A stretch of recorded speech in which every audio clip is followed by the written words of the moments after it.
¿Cuántos de ustedes vivieron una niñez quizás con algunas carencias?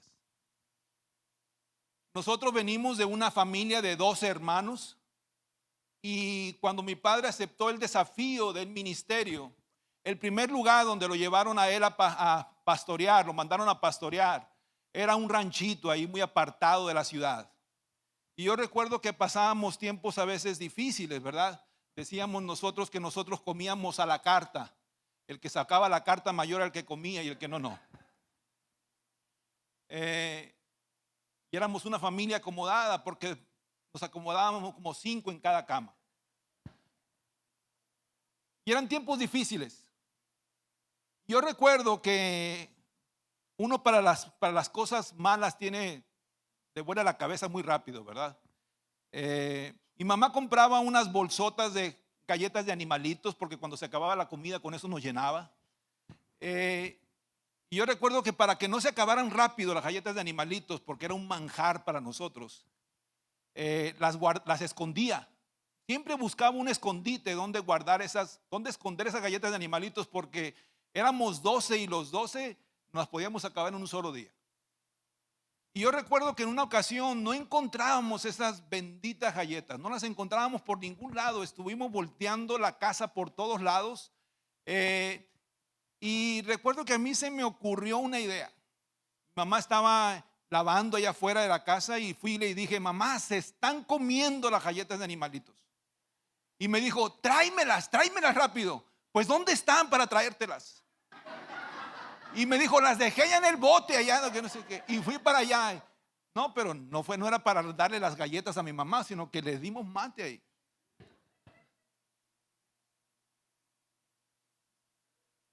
Y nosotros los 12 estábamos divididos en dos bandos. Estaban los bandos de los hermanos mayores y estaban el bando de los hermanos menores. El bando de los hermanos mayores, mi hermano mayor era el que comandaba ese bando. Y yo comandaba el bando de los hermanos menores. Así que si yo me encontraba algo era para proveerle a mi bando, ¿verdad?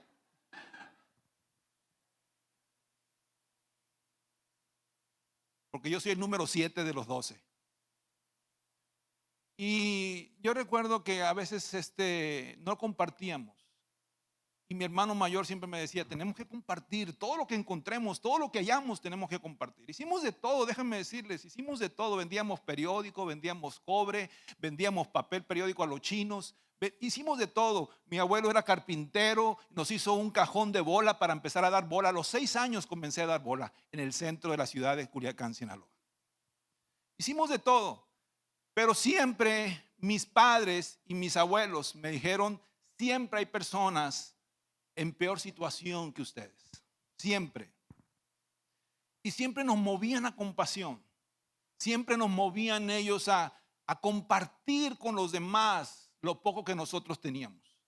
A mí me admiraba sinceramente la sensibilidad de mi madre, porque a veces con tantas carencias que nosotros pasábamos, si ella sabía de alguna vecina que en esos momentos estaba pasando por situaciones difíciles, no le dolía desprenderse a veces de la poco frijol que tenía, la poca harina que tenía, no le dolía desprenderse. Y yo decía: wow, o sea, muchas veces lo poco que tenía lo compartía, pero déjenme decirles que se cumplía lo que decía la palabra. La palabra dice que nunca he visto justo desamparado, ni su simiente que mendigue pan. Así que nunca nos quedamos sin comer, nunca nos acostamos con la panza vacía. Eso sí, a veces nosotros teníamos que restringir obviamente las porciones, pero siempre teníamos algo que comer. Amén.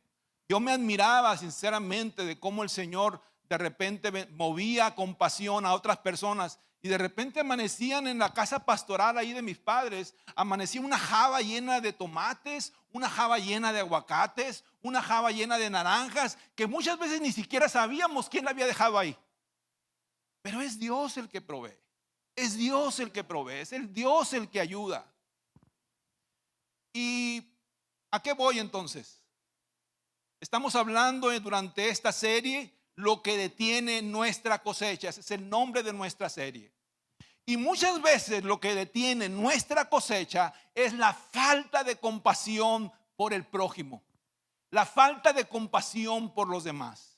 A veces estamos tan sumergidos en nuestras propias necesidades, en estar correteando nuestras necesidades, en estar correteando las cosas que nosotros tenemos quizás como prioridad, y muchas veces nos olvidamos de bendecir a los que menos tienen.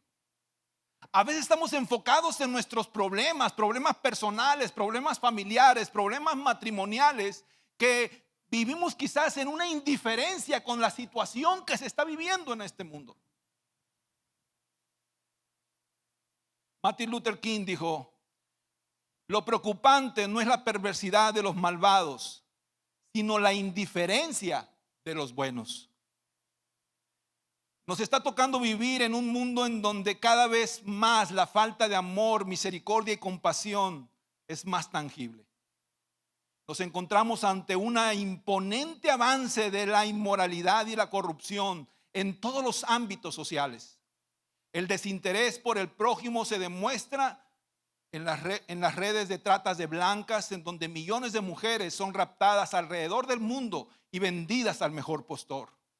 En grandes corporaciones involucradas en los negocios de pedofilia, que es prostitución de niños de 4 a 14 años de edad, que son millones de niños alrededor del mundo. El narcotráfico, los gobiernos que involucran a personas que son realmente chivos expiatorios usados para sus propios intereses de poder, abusando de los más desamparados. El Señor en su palabra nos dice que, y nos los advierte, ¿verdad?, que por haberse multiplicado la maldad, el amor de muchos se enfriaría. La compasión debe de estar latiendo en el corazón del hombre renacido, del Hijo de Dios. Somos las manos y somos los pies de Jesús en este mundo. Hay un eslogan que dice: un mundo mejor comienza con uno. Porque a veces pudiéramos pensar: ¿qué diferencia yo puedo hacer en el momento en que yo ayudo a alguien? ¿Cómo puede cambiar la situación de este mundo si yo solamente soy un pequeño grano en un gran mar? La verdad es que puede hacer mucho la diferencia. Nosotros podemos realmente impregnar de otros del amor al prójimo. Hoy cerramos esta miniserie que iniciamos hace 2 semanas, lo que detiene nuestra cosecha. Y el primer mensaje hablábamos sobre la importancia de la semilla y cómo la estamos plantando. En el segundo también tocamos sobre los cambios y nuestra resistencia a hacerlos, aun cuando no estamos teniendo una buena cosecha. Y hoy quiero cerrar con el tema, precisamente eso, que nos ayude a reflexionar sobre la importancia de tener compasión por los demás, de devolver el favor que hemos recibido al tener una buena cosecha, ya que la falta de sensibilidad solo muestra egoísmo e indiferencia. Nosotros necesitamos tener compasión por los demás. Cuando consideramos nuestras bendiciones, no solamente debemos de pensar en ser agradecidos, sino también en la manera de compartir esas bendiciones. Y para los que quizás cuidamos mucho nuestra cartera, agárresela por favor. Déjenme decirle que dar de gracia no significa directamente o exclusivamente en las cosas materiales. Si bien es cierto que el Señor nos llamó a ser bondadosos y mostrar piedad por los menos, quizás agraciados, debemos nosotros tomar en cuenta que es una responsabilidad implícita en el creyente esa área. Pero hay grandísimas riquezas escondidas en la esperanza y la salvación que nosotros hemos recibido de parte de Dios. Y es importante compartirlas a todos los que necesitan escucharlas. Acompáñenme por favor a Mateo 10, versículo del 7 al 8. Y aquí es el Señor Jesús hablando a sus discípulos. Dice: donde quiera que vayan, prediquen este mensaje. El reino de los cielos está cerca. sanen a los enfermos, resuciten a los muertos, limpien de su enfermedad a los que tienen lepra, expulsen a los demonios. Lo que ustedes recibieron gratis, denlo gratuitamente. Y aquí es importante partir de algo súper clave. Si entendemos que todo lo que tenemos lo hemos recibido de Dios y estamos convencidos de que Él es el dador de todas las cosas, porque así lo dice Santiago, que Él es el dador de todas las cosas, entonces eso nos convierte automáticamente solamente en mayordomos, en administradores de esas bendiciones que hemos recibido. Y eso nos hace responsables en ser cuidadosos, justos, fieles y misericordiosos. Porque de eso también daremos cuenta a Dios. Porque tenemos un Dios bueno, justo y también celoso, que demanda obediencia de nuestra parte. Daremos cuenta de la administración de nuestro tiempo. Daremos cuenta de la administración de nuestros recursos, de nuestros talentos, de nuestra vida. Y eso nos habla de la importancia de accionar para bendecir. Y hablando de eso, yo quisiera compartir con ustedes una historia para poder ilustrar este mensaje del día de hoy. Pero antes déjenme decirle un poco contexto de esta historia que veremos a continuación. ¿Están dormidos o los veo así medio adormecidos? Para prender el aire acondicionado. Israel estaba pasando por una hambruna terrible. Y eso debido a que estaba siendo invadido por los arameos que habían sitiado la ciudad. Y los arameos eran un ejército mucho más grande que Israel, que aventajaba a Israel en todos los sentidos, en armamento, en hombres, en experiencia. Y precisamente el ejército arameo tenía sitiada la ciudad de Israel. Y eso de alguna manera estaba metiendo a Israel en una situación muy difícil. La ciudad de Israel, el pueblo de Israel se encontraba pasando por una gran hambre debido a ese sitio. Para explicarle un poco lo que significaba sitiar una ciudad, las ciudades en aquel tiempo estaban fortificadas, las ciudades en aquel tiempo estaban amuralladas. Entonces quería decir que el ejército que quería invadir la ciudad, que estaba dentro de las murallas, sitiaba la ciudad alrededor de ella, de manera que no permitían que saliera nadie ni que entrara nadie. Que no entrara nadie con alimentos ni saliera absolutamente nadie, con la finalidad de que ese pueblo muriera de hambre a causa del sitio. ¿Me entienden? Y hay una experiencia, en la Segunda Guerra Mundial de 1941, hay un caso de eso, para ser exactos, en el sitio de Leningrado.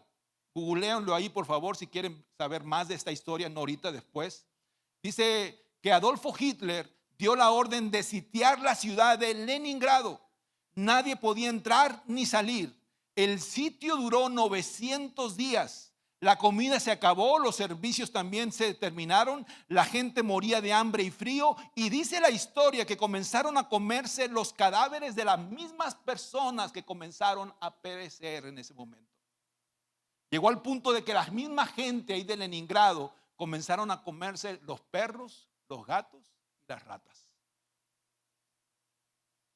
Y en ese sitio de Leningrado murieron 1.200.000 personas. Más o menos así estaba la situación de Israel, sitiada por los arameos.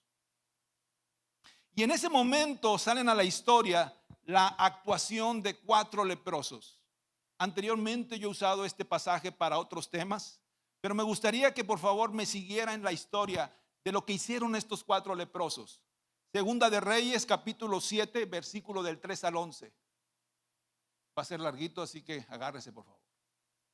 Sucedió que había 4 hombres con lepra sentados en la entrada de las puertas de la ciudad. Recordemos que estaba sitiada la ciudad y que adentro de las murallas el pueblo de Israel se estaba muriendo de hambre. ¿De qué nos sirve sentarnos aquí a esperar la muerte?, se preguntaban unos a otros. Si nos quedamos aquí, moriremos. pero con el hambre que hay en la ciudad, moriremos de hambre también allá si regresamos. Así que mejor sería ir y entregarnos al ejército arameo. Si ellos nos perdonan la vida, mucho mejor. Pero si no, pero si nos matan, igual habríamos muerto. O sea que se la estaban jugando la última carta, ¿verdad? Si nos quedamos aquí vamos a morir. Si entramos a la ciudad se está muriendo de hambre detrás de estas murallas. Pero si vamos al ejército enemigo, igual nos pueden perdonar la vida. Y si nos matan, pues de todos modos íbamos a morir. Como que se estaban echando porras, ¿verdad? Así que versículo siguiente. Al ponerse el sol salieron hacia el campamento de los arameos. Pero cuando se aproximaron al límite del campamento, no había nadie. Pues el Señor, ¿quién? El Señor había hecho que el ejército arameo escuchara el traqueteo de carros de guerra a toda, por favor síganme el ritmo, a toda velocidad, el galope de caballos y los sonidos de un gran ejército que se acercaba. Por eso se gritaron unos a otros. El rey de Israel, no tanto. El rey de Israel ha contratado a los hititas y a los egipcios para que nos ataquen. Así que se llenaron de pánico y huyeron en la oscuridad de la noche. Abandonaron sus carpas, sus caballos, sus burros y todo lo demás y corrieron para salvar la vida. Cuando los leprosos llegaron al límite del campamento, fueron de carpa en carpa. Comieron y bebieron vino, sacaron plata, oro y ropa y escondieron todo. ¿Qué hicieron? Escondieron todo. Finalmente se dijeron entre ellos: esto no está bien. Repita conmigo, por favor. Esto no está bien. Hoy es un día de buenas noticias y nosotros no lo hemos dicho a nadie. Quiero que me gustaría que ustedes se enfocaran sobre eso. Si esperamos hasta la mañana, seguro que nos ocurre alguna calamidad. Vamos, regresemos al palacio y contémosle a la gente. Así que regresaron a la ciudad e informaron a los porteros lo que había sucedido. Salimos al campamento arameo, dijeron, y ahí no había nadie. Los caballos y los burros estaban atados y todas las carpas estaban en orden, pero no había ni una sola persona. Entonces los porteros gritaron la noticia a la gente del palacio, a todos los que estaban ahí después de esas murallas. Comenzaron a correr la noticia de lo que estos 4 leprosos habían encontrado en el campamento enemigo. Aquí hay una gran enseñanza en esta escritura. Me gusta esta historia porque esos 4 leprosos hicieron una diferencia para la historia de Israel en base a la situación que estaban pasando en ese momento. Y no sé si tú sepas lo que históricamente significaba tener lepra en esos tiempos. La misma comunidad, la misma sociedad marginaba a las personas que tenían lepra, porque estaba considerada como una enfermedad inmunda. Así que los ponían después de las murallas. Si querían vivir cerca de la ciudad, solamente podían vivir en el límite de la ciudad. Y a tal punto los marginaban y los hacían sentir relegados que los leprosos tenían que tener una campana atada, ya sea al cuello o a la cintura, para que las personas pudieran detectar dónde estaban los leprosos y pudieran apartarse con tiempo de ellos. Así que en esa situación, estos leprosos, aún con ser gente marginada, aún con ser gente aislada, fueron la diferencia para el momento en que Israel estaba pasando en ese tiempo.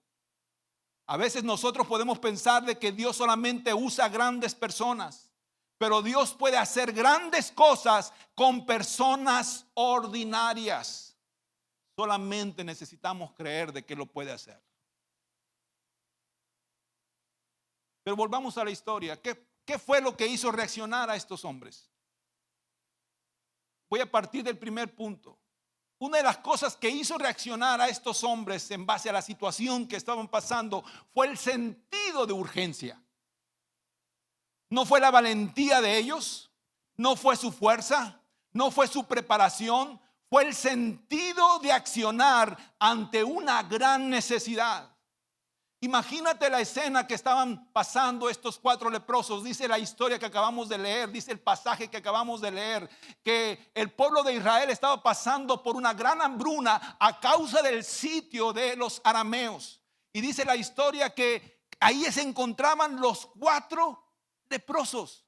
Quizás dialogando, quizás hablando de la dificultad de la situación, quizás hablando de la hambruna que estaba pasando el pueblo de Israel, quizás hablando acerca de cuánto tiempo tenían sin comer. Yo no lo sé lo que estaban hablando.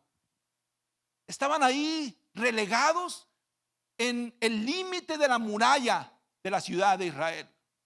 Y ahí, estando ahí, fue cuando reaccionaron y comenzaron a comentar la posibilidad de salir de esa situación, la posibilidad de accionar y de salir de esa condición. Así que empezaron a ver las alternativas, empezaron a ver las probabilidades, empezaron a ver los porcentajes. Si nos metemos a la ciudad, vamos a morir de hambre. ¿Por qué? Porque no hay nada que comer ahí.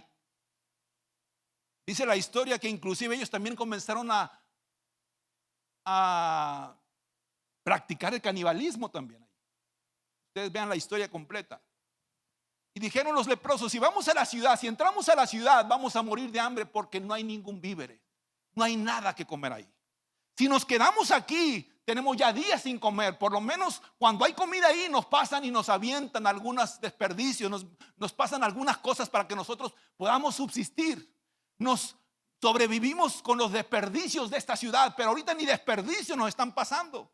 Así que si nos quedamos aquí, de todos modos vamos a perecer. ¿Qué les parece si nos arriesgamos? ¿Qué les parece si vamos al ejército enemigo? Y si nos perdonan la vida, qué bueno. Y si no nos las perdonan, pues de todos modos íbamos a morir.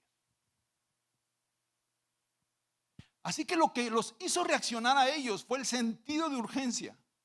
Una cosa es segura, que nosotros a veces tenemos que tomar riesgos para activarnos en las cosas que son urgentes. Nuestros días están contados. Muchos viviremos máximo 80, 90 años. Y unos ya llegamos quizás al más del límite de los 50% de nuestra vida. Y lo más triste es que la vida se pasa y no accionamos. La vida pasa y no hacemos nada.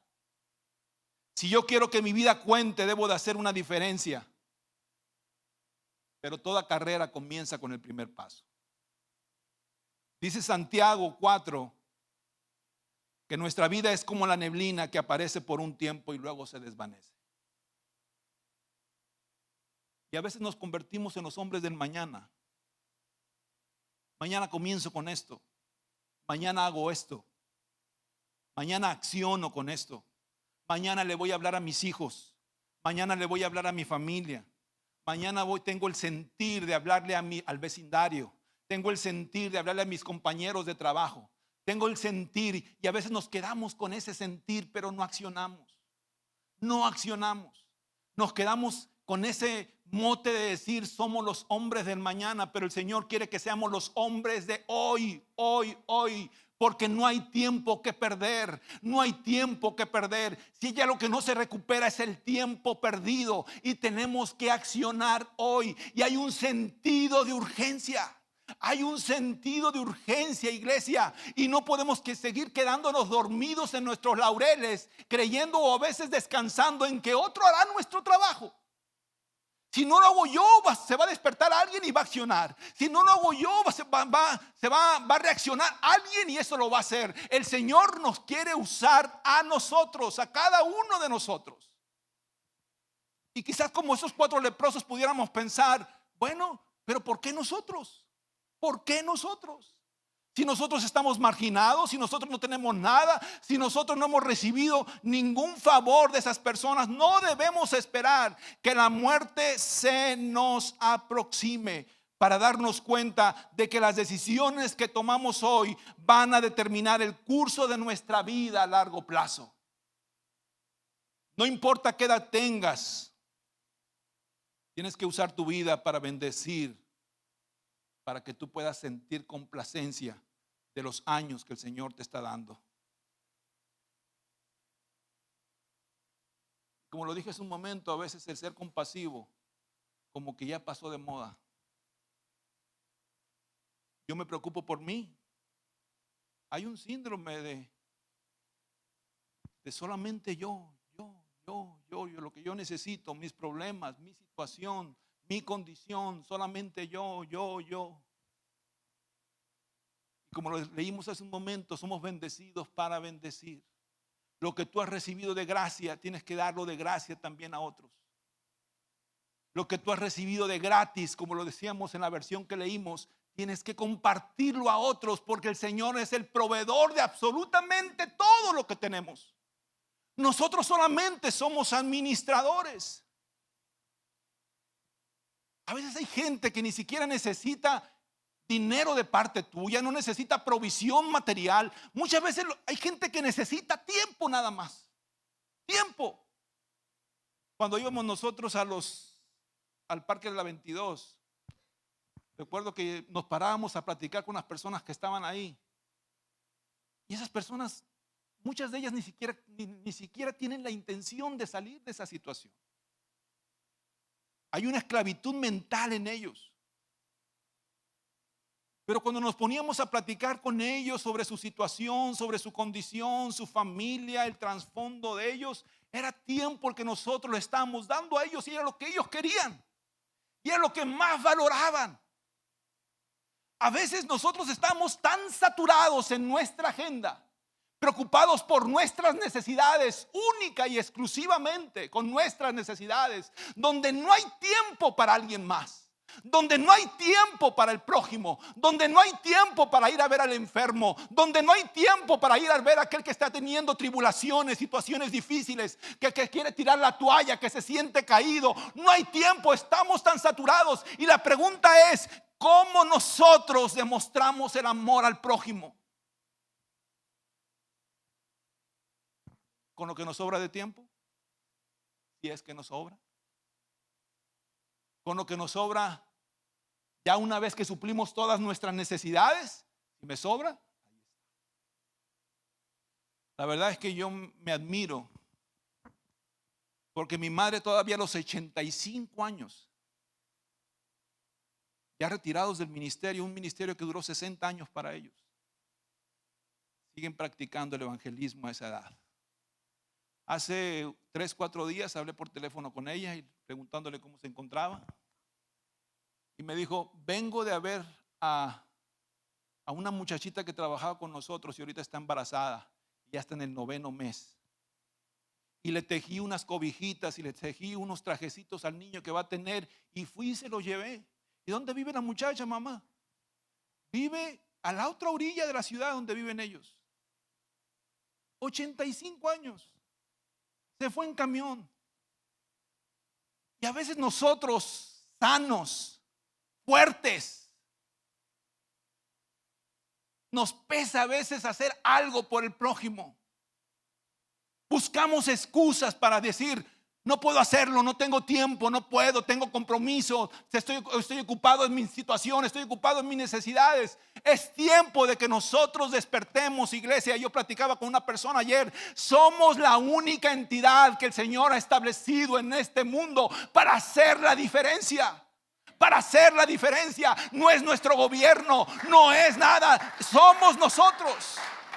Somos nosotros. Somos sus manos, somos sus pies, somos sus labios.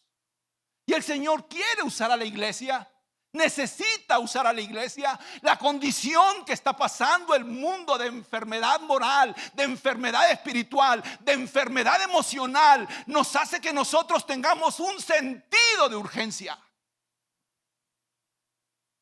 Pero si seguimos diciendo, no puedo, primero yo. Y si me sobra, tengo tiempo, entonces lo hago. Otra cosa que podemos ver aquí es que Dios acciona a nuestro favor cuando nosotros decidimos avanzar. En esta historia dice que esos 4 leprosos decidieron ir al campamento enemigo. Su intención era pedir quizás paz, ¿verdad? Tengan misericordia de nosotros y no nos maten, y al contrario, denos alimentos porque nos estamos muriendo de hambre. Su intención era esa. Salir de esa situación en que se encontraban. Pero Dios usó ese accionar de ellos, de salir de esa área de confort, de salir de su condición para actuar a su favor. Porque dice el versículo que leímos, que el Señor fue el que hizo que ese ejército huyera, que el ejército arameo huyera. El Señor lo provocó, el Señor lo hizo, el Señor actuó a favor de ellos. Dice el versículo 5 que al ponerse el sol decidieron ir hacia el campamento, pero no había nadie. Y el versículo 6 dice, pues el Señor había hecho que el ejército arameo durante la noche escuchara carros de guerra, galopes de caballo y el sonido de un gran ejército, y todos se asustaron y salieron corriendo y abandonaron todo ahí. Ellos dijeron, wow, Israel buscó ayuda, consiguió una alianza con los hititas y con los egipcios y se armó de ellos. Ellos vienen contra nosotros. Comenzaron a darle vuelo a la hilacha. Vienen contra nosotros. Se oyen el galopar de los caballos, se oyen los carros de guerra, se oye un gran ejército. Dios provocó eso. Dios provocó eso. Y hubo tanto pánico entre ellos que salieron, abandonaron los caballos, abandonaron los burros, abandonaron las carpas, abandonaron todo lo que tenían. Cuando Dios actúa a nuestro favor, hace cosas inimaginables. Todo lo que haremos, lo haremos confiando siempre en el Señor de los ejércitos. Siempre. Porque nada haremos con nuestras propias fuerzas.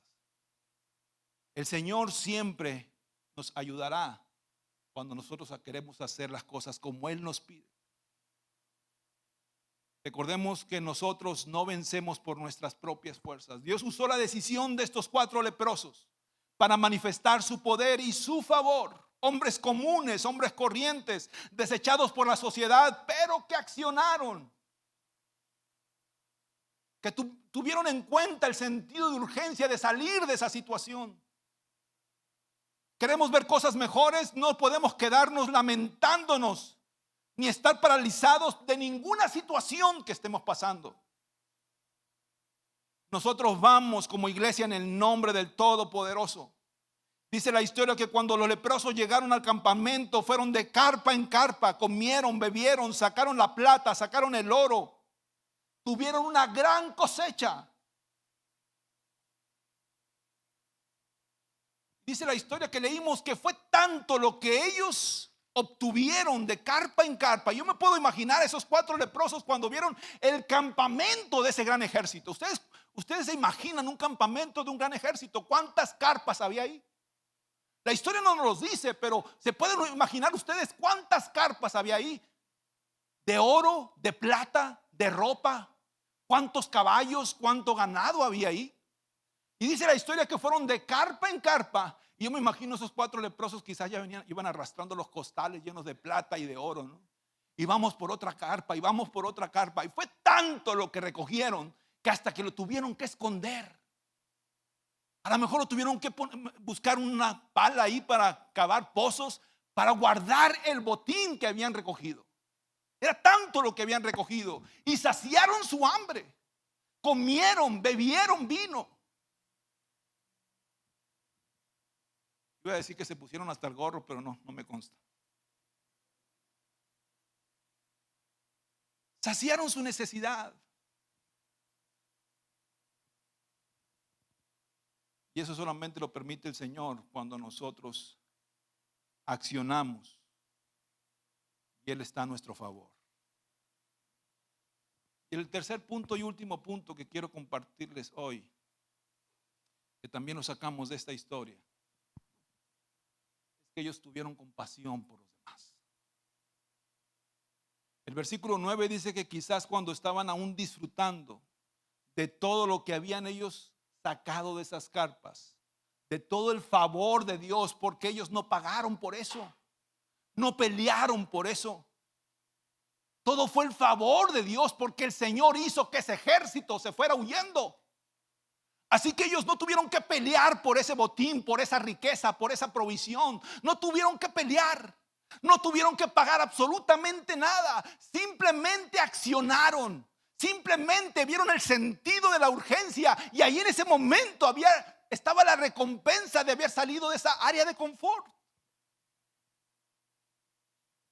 Pero dice la historia que cuando ellos ya habían escondido el botín y seguían quizás disfrutando de todo, uno de ellos quizás reaccionó. Porque siempre hay uno que reacciona primero que los demás, ¿verdad? Cuando hay 4 personas, quizás a uno se le dice, ¿sabes qué? Vámonos por unos tacos. Primero dice uno y ya los demás le hacen filita. ¿Sabes qué? Vámonos a echarnos una cascarita. Dice uno y los otros 3 le siguen. Siempre es un efecto dominó. Y yo estoy seguro que aquí quizás fue igual. No que los 4 hayan decidido lo mismo al mismo tiempo. Quizás uno dijo, no está bien lo que estamos haciendo. Quizás los demás se le quedaron viendo. No está bien lo que estamos haciendo. No está bien lo que estamos haciendo. ¿Por qué? A lo mejor los demás se le quedaron viendo algo raro. ¿Cómo que no está bien? Pues estamos supliendo nuestra necesidad, estamos saliendo de esta hambruna, estamos nosotros comiendo, estamos quizás teniendo riquezas que nunca nos imaginamos tener, oro, plata, ropa. ¿Cómo que no está bien? Pero el primero fue movido a compasión. No está bien lo que estamos haciendo, porque tenemos buenas noticias para nuestro pueblo y no se lo estamos haciendo saber. Tenemos buenas noticias para nuestro pueblo. Son nuestros compatriotas. Es el pueblo de Israel. Son nuestros hermanos. Y nosotros tenemos buenas noticias para ellos. Y no se los estamos haciendo saber. Entonces fue cuando los demás dijeron, es cierto, no está bien lo que estamos haciendo. No está bien lo que estamos haciendo. Y déjame decirte algo, a veces nosotros podemos excusarnos de decir, bueno, ¿y por qué le voy a hablar a esa persona si ni mi amigo es? ¿Por qué le voy a hablar a esa persona si me cae mal? ¿Por qué le voy a hablar a esa persona si nunca me ha hecho ese favor? ¿Por qué le voy a hacer ese favor a esa persona si nunca ha hecho por mí? Muchas veces nosotros podemos tener muchas excusas para no accionar. Muchas excusas para no ser movidos a compasión. Pero lo que de gracia hemos recibido, de gracia tenemos que compartirlo a los demás. Amén. Cuando nosotros perdonamos a alguien, fue porque hubo alguien que nos perdonó primero.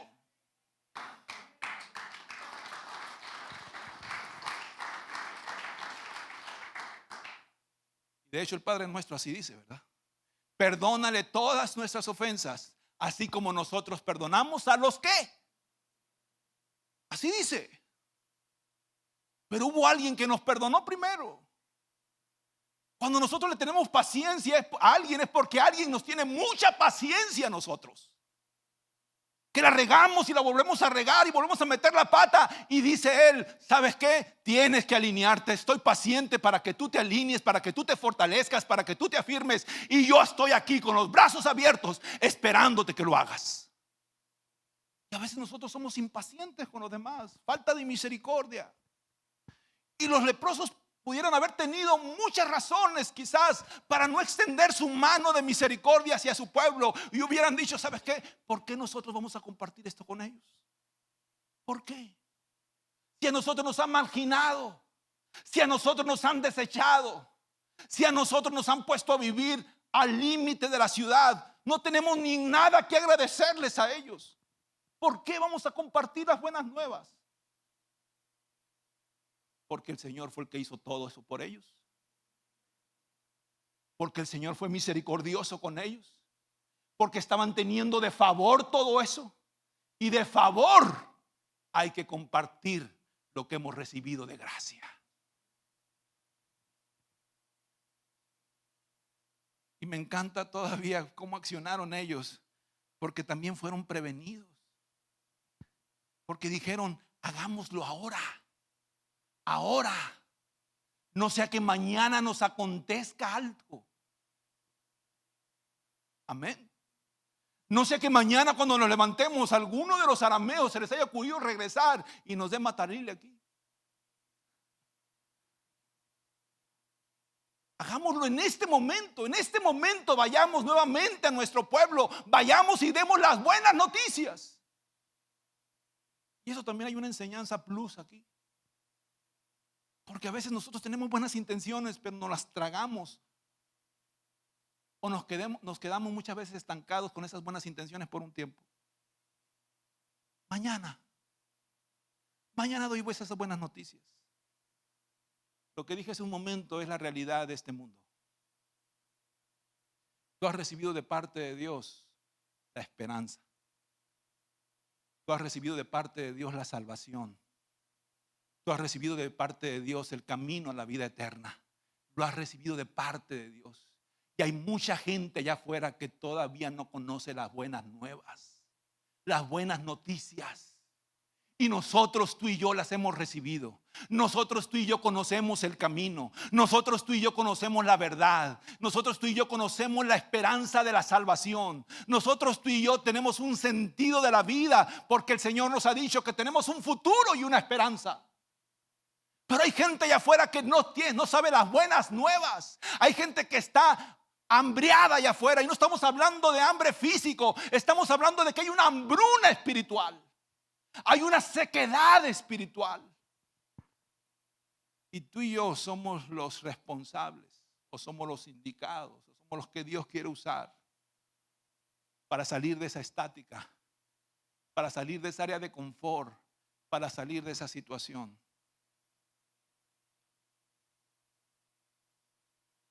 Quizás pudiéramos decir, ¿nosotros por qué? ¿Quiénes somos nosotros? ¿Por qué? Porque Dios quiere usar a su iglesia. Dios quiere mover a compasión a su iglesia.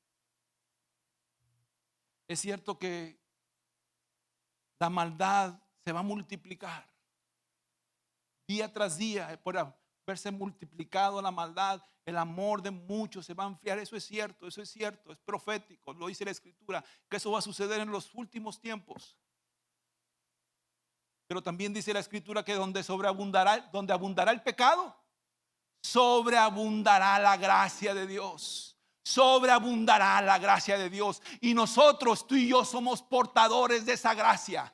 Tú y yo somos los puentes de esa gracia infinita de Dios, que todo el mundo debe de conocer, que todo el mundo debe de recibir, que hay una esperanza de salvación para ellos, que pueden ser restaurados, que pueden ser reconciliados nuevamente con el Señor. Nosotros tenemos que dar las buenas noticias. Nosotros tenemos que abrir nuestros labios. Pero ¿cómo van a escuchar? ¿Cómo van a oír si nadie les predica? Dice Romanos. Nosotros somos ese puente que Dios quiere usar. Voy a pedir al grupo de alabanza que pase, por favor.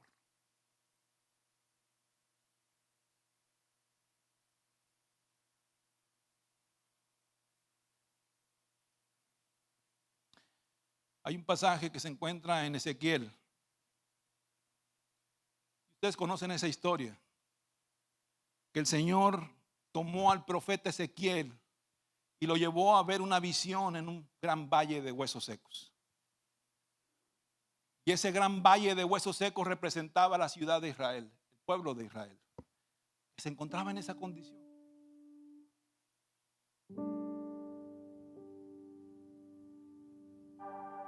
Mucha gente allá afuera, tú la ves que parece que vive, pero no vive.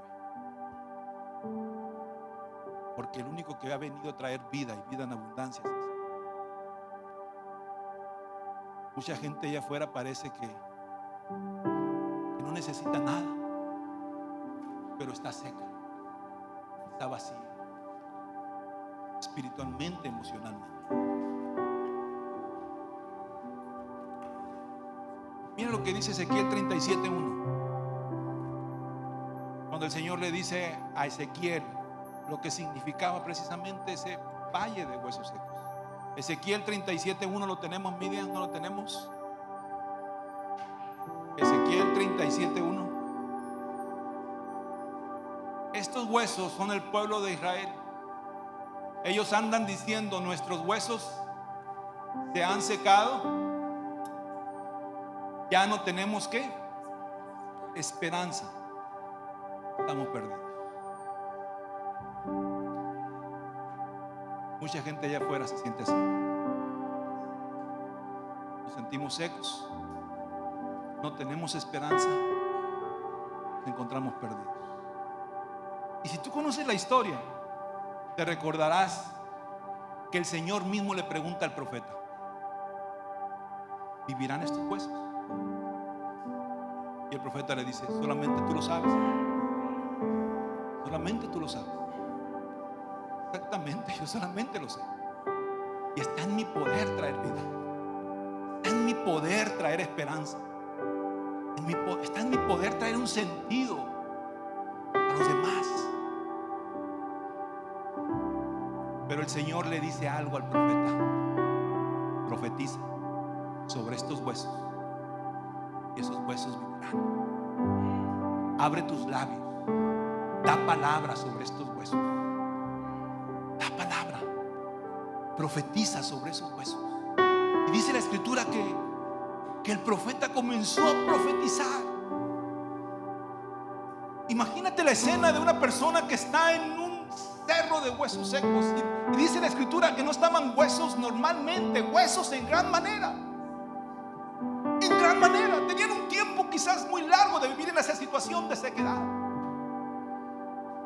Imagínate la escena, ese profeta profetizando sobre esos huesos. Muchas veces nuestros ojos físicos van a debilitar nuestra fe, porque a veces en nuestra ignorancia o en nuestra capacidad humana decimos: no hay esperanza para esos huesos secos, no hay solución para esos huesos secos, no hay nadie que los pueda revivir. Pero déjame decirte que no somos nosotros, es el poder de Dios que lo va a hacer.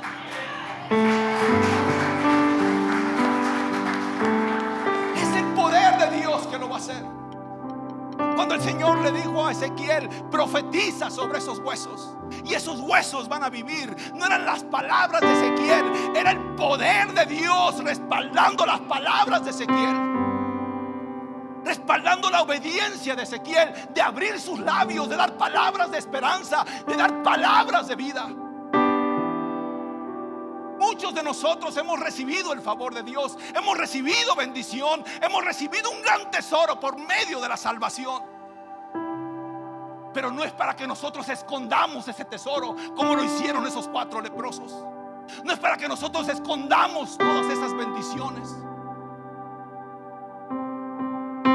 Es para que nosotros demos las buenas noticias a los demás. Yo te animo, iglesia. Dios va a traer una cosecha de bendición en una casa que se convierte realmente en una provisión en cuanto a la necesidad que se está viviendo hoy en día. Cosecha de bendición. Y no estamos hablando de provisión material o que vamos a tener una cosecha solamente en la economía. No estamos hablando de eso. Nuestro enfoque principal es que la gente venga a este lugar y encuentre a Cristo. Nuestro enfoque principal es que el pecador llegue a este lugar y encuentre salvación y encuentre esperanza. Ese es nuestro enfoque principal. Y Dios traerá gente, multitudes, que vengan a este lugar y encuentren palabras de vida eterna. Pero déjame decirte que eso no es responsabilidad solamente del pastor, del que se para aquí. No es responsabilidad solamente del grupo de alabanza. No es responsabilidad solamente de los servidores. Es responsabilidad de cada uno de nosotros. Porque vamos a dar de gracia lo que de gracia hemos recibido. Amén. Vamos a dar de gracia lo que de gracia hemos recibido.